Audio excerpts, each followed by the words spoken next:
एक बच्चा जिसने 8th क्लास के बाद ही गणित छोड़ दी और पूरे टाइम बायोलॉजी पढ़ा, और वो अगर ये लक्ष्य बना लेता है जीवन का कि मुझे 3 महीने या 4 महीने की तैयारी में सीजीएल निकालना है, तो क्या ये पॉसिबल है कि वो सीजीएल निकाल पाएगा?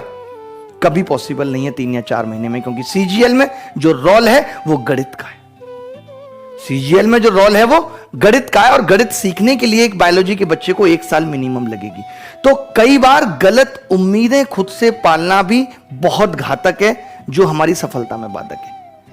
कई बच्चे जो कभी पढ़ाई में इंटरेस्ट नहीं रहा, कोई मतलब नहीं रहा, हमेशा से 3rd डिवीजन आई। देखिए कई बच्चे सोचते हैं यार वो 3rd डिवीजन वाला भी एक बंदा आईएएस बना था। वो एक अपवाद होता है, और हर इंसान आज की डेट में अपने आप को अपवाद मानने लग गया है। देखिए अपवाद इतिहास बनाता है, आप खुद नहीं मान सकते अपने आप को अपवाद कि अरे वो तो 3rd डिवीजन आया था, वो आईएएस। तो हम क्या करते हैं, पढ़ाई में शुरू से रुचि नहीं थी, ग्रेजुएशन हो गया, अब साहब डायरेक्ट तैयारी करेंगे आईएएस की, 4 साल 5 साल घिसेंगे, उसके बाद गांव में आके खेती करने के लायक भी नहीं रहते। तो पहले तो अपने आप को पहचान के, अपनी स्ट्रेंथ को पहचान के, अपनी सामर्थ्य को पहचान के उस एग्जाम में उतरें कि आप इस एग्जाम के लायक हैं या नहीं।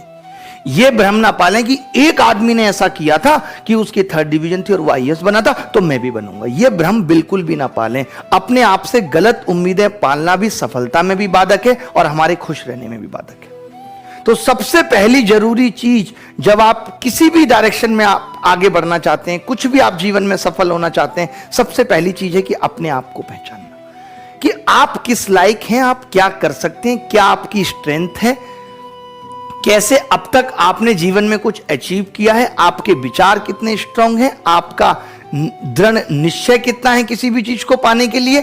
आप जब एक चीज के पीछे भाग जाते हैं तो उसको पाकर ही रहते हैं। ऐसी कुछ क्वालिटीज आपके अंदर है या नहीं, ठीक है, अब मैं इनको अपनी सफलता प्राप्त करने में लगाऊंगा। अपने आप को पहचानना सबसे पहले जरूरी है।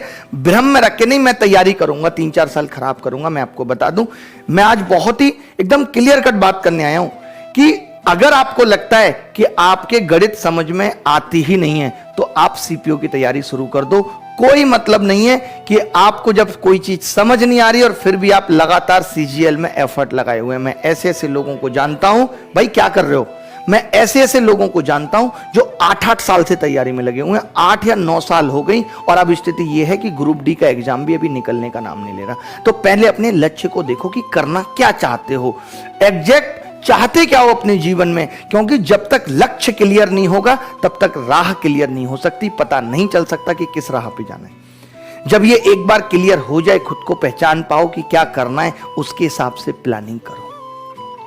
उसके हिसाब से प्लानिंग करो कि अब मुझे 6 महीने में सीजीएल निकालना है, इतनी मेरी ताकत है, मैं अब तक भी इतना पढ़ते हुए आया हूं 6 महीने में। बीटेक में भी मैं एक रात में पढ़ के सिलेबस याद किया करता था। तो सबसे पहले मुझे उसके अकॉर्डिंग प्लानिंग करनी होगी और जल्दबाजी छोड़नी होगी।